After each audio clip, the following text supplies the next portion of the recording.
Do you believe that Islam could be the 185-pound champion if he wanted to, let's say, jump from 155 to middleweight at 185? I 100% feel Islam can do that if that's what he wanted to do. But it's what he wants to do that will happen, not his ability. His ability, come on, I see it in the gym, guys. I see it. So I know how good this guy is. So yeah, 185 is not going to be an issue for him. It's a matter of whether he wants to. When he comes in training camp, he's always walking around 179, 180. So obviously if he ever went to middleweight, he'd have to put on some muscle.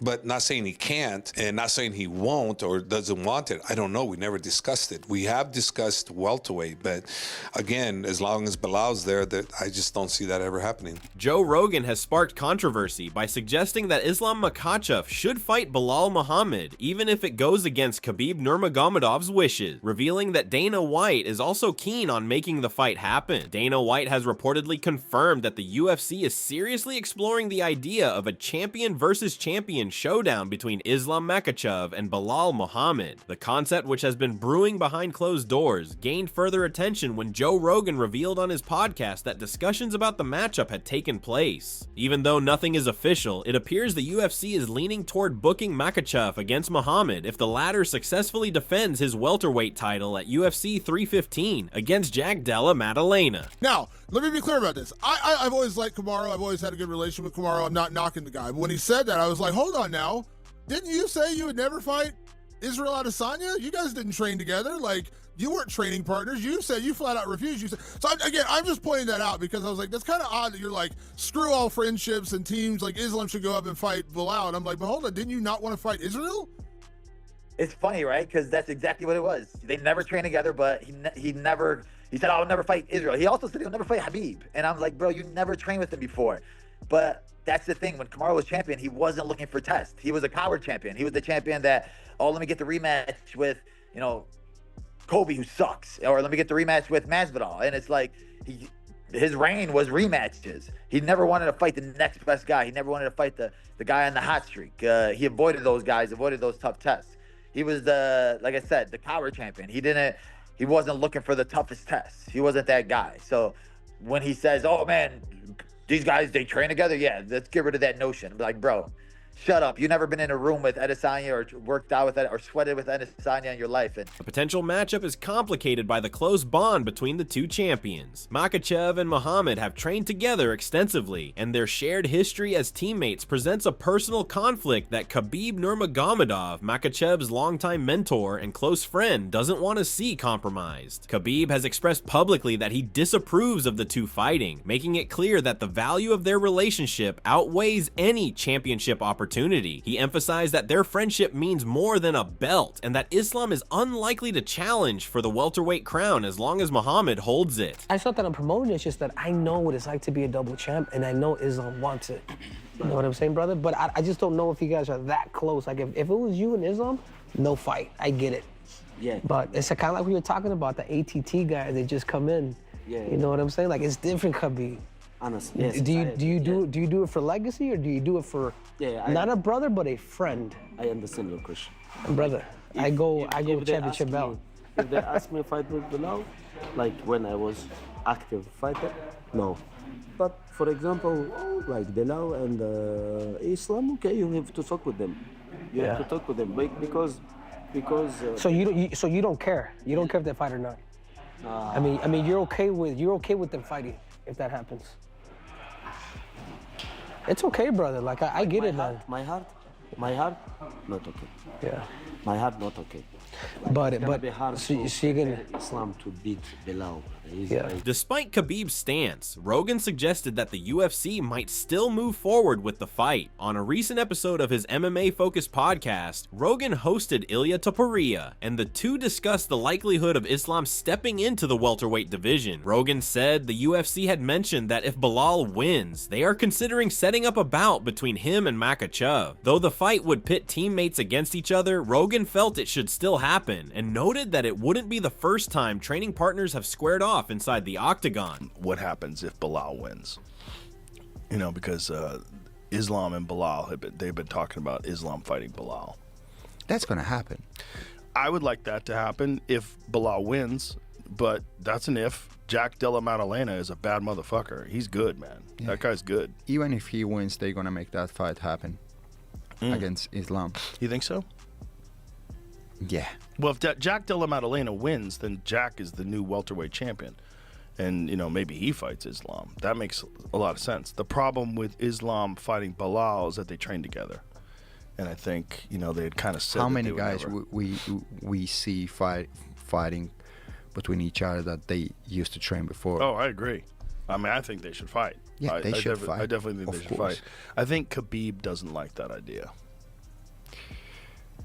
Yeah. Yeah.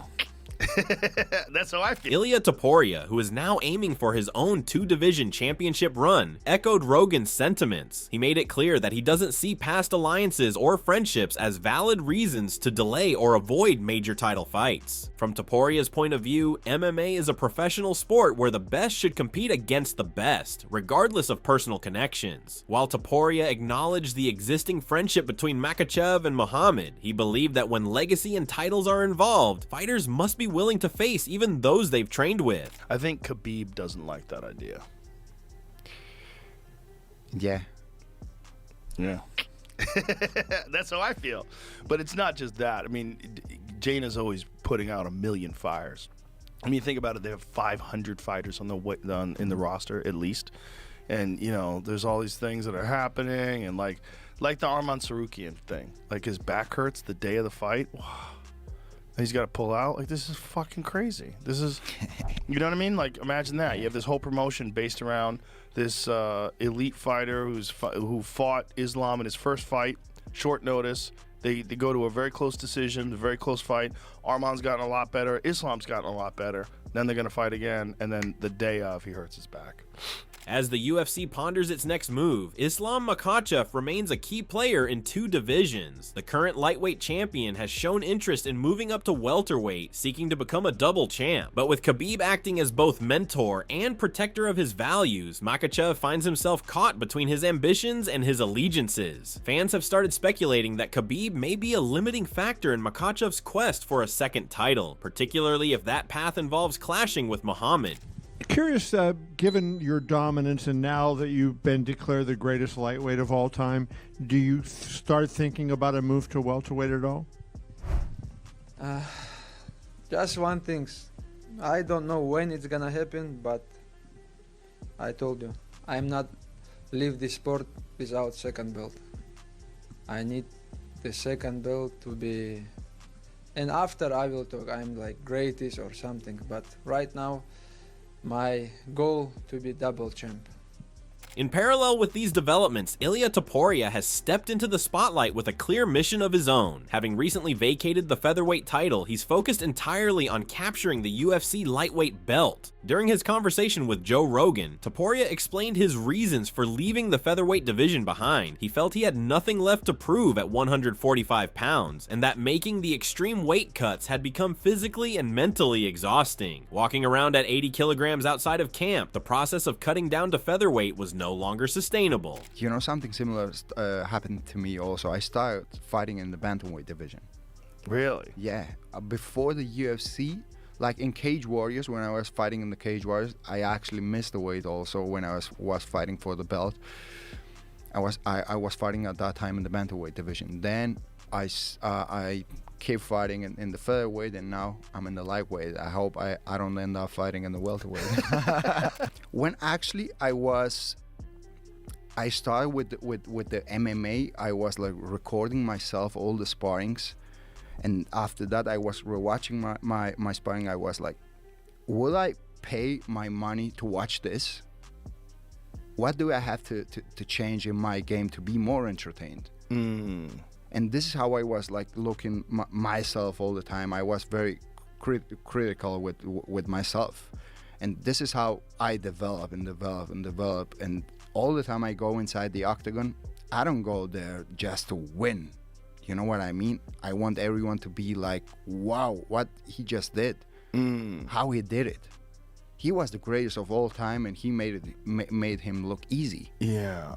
This is what I want. I want to change the game, you know, the people to I want you to say, your friend, watch this guy and learn something. Topuria expressed how much better he feels at lightweight, describing himself as stronger, more explosive, and more capable than ever before. He shared that he now feels like a complete fighter. His body is better fueled, his cardio is improved, and he has the power to knock anyone out with a single strike. That's why he believes his new division suits him perfectly, and he's confident he can beat anyone in the top ranks, including Islam Makhachev. Like, what do you walk around at when you were fighting at 45? I'm gonna tell you in kilos. Okay. I walk around 80, 82. What is that, Jamie? Like 160, 170? 175? 180. 180? Most okay, closely, so yeah, you were losing quite a bit of weight. 35 pounds? 25, 30 pounds, like. Oof. Yeah, that's a lot. Hard. That was the hardest part of my training, of the fight game for me. I wasn't enjoying at all the last couple of fights that I had, because it's like I had to become more professional in the weight cut than in a fight game, you know? And it was taking a lot of time and energy from me, and I'm like, my dream is to become a world champion. I want to end up this chapter that I started in 145, and now it's time to really enjoy it, and I'm very excited about that. Although Charles Oliveira's name has been mentioned as a possible opponent for Topuria's lightweight debut, the Spanish-Georgian fighter isn't interested. He sees the lightweight title as his next step and has his eyes locked on Makhachev. Topuria said he's willing to wait as long as it takes, even until autumn, to get the title shot he's aiming for. His approach is patient but firm. He believes that sooner or later, circumstances will force Makhachev to defend the title against him. Anyways, if they give me the fight with Charles, it's going to be a good one fight too. also. That's a great fight too. That's a great fight too. There's a lot of guys in that division. Yeah. You know, there's a lot of good fights for you at 155 pounds. Do you have a timeline of when you would like to fight at 155? I would like to fight with Islam, that's for sure. I would like to fight him. But if they don't give you that fight, if they give you like a #1 contender fight, when would you like to fight next? I wouldn't fight for a #1 contender really? fight. No. You only want to fight for the title? Yeah, of course. Really? Okay. Of course. I understand. That makes sense to me. Look, also, it's the most marketable fight. Everybody else is lost to him, right? I don't care if Islam decides that he doesn't want to fight me. I don't care. I said till you're going to have to fight me. Okay? You say that you are the world champion, you're going to keep dominating the division, all that. I'm here. You can't keep avoiding me all the time. So you would just sit on the sidelines rather than fight someone else? I don't think that they're gonna do that. Topuria also raised the possibility that the UFC might set up a fight between Makhachev and Muhammad for the welterweight title. Still, he doesn't believe any past training should interfere with such a matchup. From his perspective, professional fighters should always be ready to test themselves at the highest level, regardless of who stands across from them in the cage. If Makhachev does move up to challenge Muhammad, Topuria believes that Islam will eventually return to defend his lightweight title, and that's when their paths will cross. This is why I won't fight Did this he guy. told you something about me? Maybe a little bit. If he did, I can't tell you. I did ask who you're gonna fight, and they said we're working on things. But he was actually specifically talking about what happens if Belal wins. You know, because Islam and Belal they've been talking about Islam fighting Belal. That's gonna happen. I would like that to happen if Belal wins, but that's an if. Jack Della Maddalena is a bad motherfucker. He's good, man. Yeah. That guy's good. Even if he wins, they're gonna make that fight happen against Islam. You think so? Yeah. Joe Rogan, known for his deep admiration of both fighters, was visibly enthusiastic about a potential Makhachev versus Topuria bout. He said he hopes the UFC makes the fight happen because Topuria's move to 155 could set up one of the most exciting matchups in recent memory. Makhachev is widely regarded as the top pound-for-pound fighter in the world, and beating him would immediately elevate Topuria into the MMA elite. For Topuria, it's a defining moment in his career. Yeah. But if you will be in the Dana's place, who would be my next opponent? Islam. 100%. 100%. I wish they I tried to tell him fight. that this weekend. That would be a great fight. Yeah, that's the fight to make. Because you have a world champion versus a world champion. Like, if anybody deserves a fight for the world title in the next weight class, it's you. It's simple. It's simple. Yeah. You knocked out Max Holloway. I mean, it's simple. You knocked out Alexander Volkanovski, one of the greatest of all time. It's simple. That's a no-brainer. That's the fight.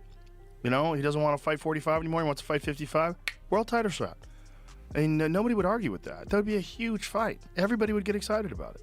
Yeah. While Makhachev might have his own plans to chase the welterweight title, Topuria remains confident that their meeting is inevitable. He's not rattled by delays or shifting schedules. Instead, he sees it all as part of the process in becoming a two-division UFC champion. His focus is steady, and he believes that everything will eventually fall into place. Yep. And I proved that I deserve that shot. As you said, I knock out two of the all-time greats. Two of the all-time greats. To the greats, Volk, who was like dominating everyone in 145 division, and Max Holloway. Great fighters, both of them. Especially after Max Holloway's victory over Justin Gaethje, which is like the greatest victory of his career. Yeah, to knock him out after that. And no one did it. Yeah, I agree.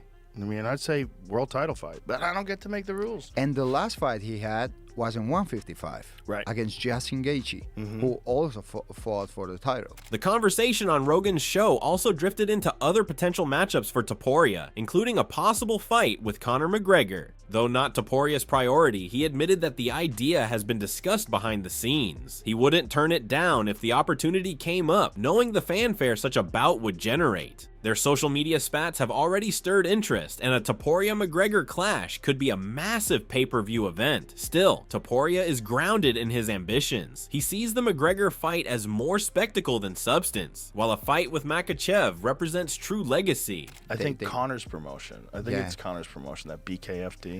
Actually, do you think he's going to come back, Conor? If I had a bet? No. Yeah. No, I don't Why? think he comes back. Because he hasn't come back yet, and he could have. You know, if he really wanted to, he would have been back in the gym, had a fight scheduled, drug tested, clean, training, gone through a camp, had a fight. Like, he had a broken toe before the first fight with Chandler. I understand that. Okay. Why should you fight on a broken toe, especially a guy who moves a lot like Conor? He relies on movement so much. Yeah, I get it. So heal that toe up. What's that? That's 2 months. Broken toe's 2 months. Yeah. And so then you're back in camp. And then you reschedule a fight. And then you fight again. But he didn't. And also, partying, constant partying, all these legal problems that he has, you know, scooting around on yachts and, you know, driving around a Lamborghini. He's wealthy. He's done. Maybe. I mean, what's really sad is if he comes back when he's like 39 or 40. And his body just doesn't have it anymore. Yeah. I know that you want a world title fight at 155, but would you make an exception for a Conor McGregor fight at 155? But right now? Right now. No. Good for you. Do you think it's going to be excited if I beat Islam and then I give the chance to Conor? No, I mean like right now, before Islam. Like if the UFC calls you up and says, I know you want a world title fight. We guarantee you a world title fight after this. Actually, we had that talks a little Really? bit. Yeah, but yeah, I don't know. What was that talk? Tell me what that talk was like. No. Come on. After this one, I know I'm going to get some calls. That, you know how the UFC is. They are like very specific. Yes. Don't say anything. Right. To Too no late. one. Well, no one's listening. You can tell everybody. Yeah. Only a couple of million of people is listening. Yeah. No one's gonna notice. It'll slip right by. So, yeah, if they offer me a fight against Conor right now, we'll say why not? Why not? I wouldn't say no. I wouldn't say no. Just for the numbers. If you get a cut of that pay-per-view and it hits 2 million buys. Yeah. Whoa. Why not? When reflecting on the featherweight division he left behind, Topuria acknowledged the skill and intelligence of fighters like Max Holloway and Alexander Volkanovski. He praised their fight IQ and experience, but stated he has no regrets about leaving the division. You got so much talent. I don't know what to tell you about Jair because I'm not a big fan of him. Yair? Yeah. No? How come? No, I don't know. I see him. He's the type of guy that you don't even need to take him down. He goes to the ground by himself. I don't know. He's like very spectacular at the way he fights and the striking and the kicks he throws and all that. But I don't know. I'm not a big fan of him. I'm fan of Volk and Max Holloway. Well, Actually, they were the smartest guys that I ever faced inside the octagon. I felt that they were smart. They had that fight IQ. They know how to fight. Do you think Max Holloway made a mistake in going up to 55 and then back down to 45 again? Because he got big when he fought. 100%. Yeah, I think so too. 100%. Yeah. He looked too compromised. He didn't look healthy at 45. He gets crazy for the title shot. Mm-hmm. He was like, take the gold. Yeah. Okay. Yeah. He also suffered a lot with the weight cuts. Mm-hmm. That's a big damage for your body.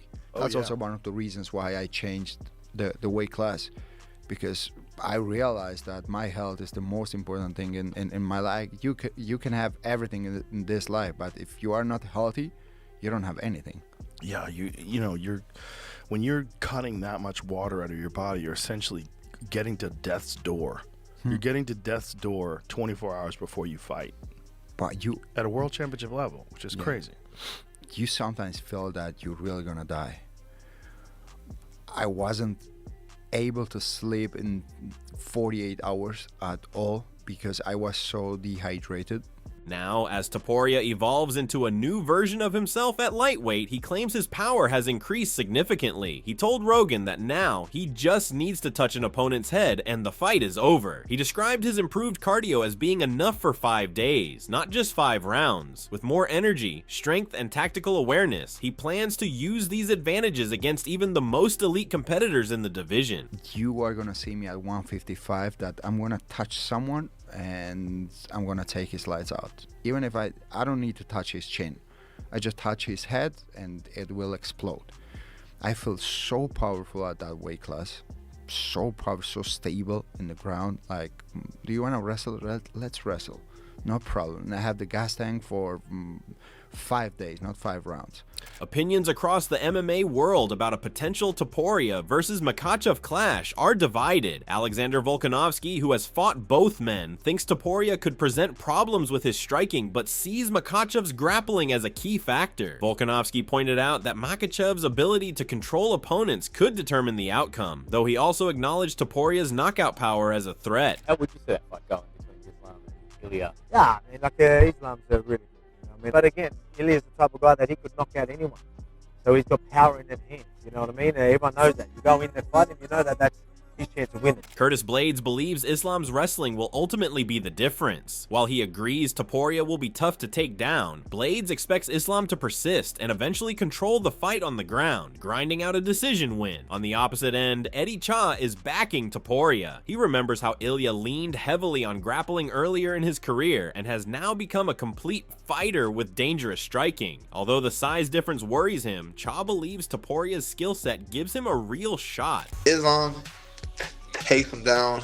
It won't be easy to get the takedown, but he will be constantly looking for takedowns. Once he gets it, he'll probably just squeeze him and smush him, and it'd be a decision victory. Joshua Van favors Topuria purely because of his striking style, while Austin Vanderford also leans toward Ilia. Vanderford highlighted Topuria's sharp boxing and patience, noting that he's never thrown a head or body kick in the UFC, relying entirely on his hands. He respects Makhachev's abilities, but sees Topuria's precision and calmness as major strengths. Islam is hard to beat, you know what I mean? But I'll go with Ilia just because he's a striker like myself, you know what I mean? So, yeah, I'll go with Ilia. Austin Vanderford also leans toward Topuria, despite acknowledging the difficulty of picking against a Dagestani fighter. He highlights Topuria's incredible boxing and underrated wrestling, pointing out an interesting statistic. Ilia has never thrown a single head kick or body kick in the UFC, relying solely on his hands. Vanderford is particularly impressed by Topuria's patience and fight IQ, believing those qualities could help him navigate the challenge posed by Makhachev. Man, it's always tough to go against the Dagestani, especially when we're talking about, you know, pound for pound, one or two best fighter in the world. So, but Ilia Topuria is something special. His boxing, his wrestling. I saw a stat last week. It was like, I don't think Ilia's thrown a single head kick or a body kick his entire UFC career or something. You know what I'm talking about, James? Yeah, I do. Yeah. Man, I mean, that's another one of those situations where it just takes one for Ilia. Smith Elijah takes the opposite view, seeing Makhachev's size and wrestling pedigree as overwhelming advantages. He pointed to how Bryce Mitchell had some success grappling with Topuria, but emphasized that Islam's wrestling is on an entirely different level. In Elijah's view, Islam's pressure would be too much for Topuria. I think Islam. I think Islam would be the one to. And I like Ilia, but I just think Islam is still a little bit bigger, and not a lot of people. Well, the last few opponents that Ilia Topuria have fought, none of them have wrestled him. Maybe Bryce Mitchell a little bit, but when we're talking about the wrestling pedigree between Bryce Mitchell and Islam Makhachev, I think it's a totally different game. So I think that's what's going to be the switch up on there. Juliana Rosa isn't fully decided, but gives Topuria a legitimate shot if his grappling matches the hype. He admitted that if Ilia's wrestling and jiu-jitsu are truly elite, the fight could go his way. Modestas Bukauskas doesn't see anyone beating Makhachev, though. He believes Islam's wrestling and jiu-jitsu are world-class, and even though Topuria has made huge strides, he doubts it will be enough. He recalled how Makhachev ducked under punches against fighters like Dustin Poirier to secure takedowns, and he believes Islam would do the same against Topuria. Man, I hear nothing but great things about Ilia's grappling and his wrestling. So if he lives up to the hype around his grappling and his wrestling, then I got to go with him 100%. And you think he does? Do you think he can beat Islam? Well, if the hype is real about his wrestling and his grappling and his strength that I've heard, then if I go with that as truth, then yeah, I think he beats him. As UFC 315 approaches and Belal Muhammad prepares to defend his welterweight title, the pieces for several monumental matchups are beginning to shift. Whether Makhachev faces Muhammad, Topuria, or both in the coming year remains to be seen. But one thing is clear, these potential fights could reshape the future of two UFC divisions and the legacies of the athletes at the center of them. So what do you think about this? Do let us know in the comment section below. If you enjoyed this video, make sure to subscribe and check out some of our other videos on the screen right now.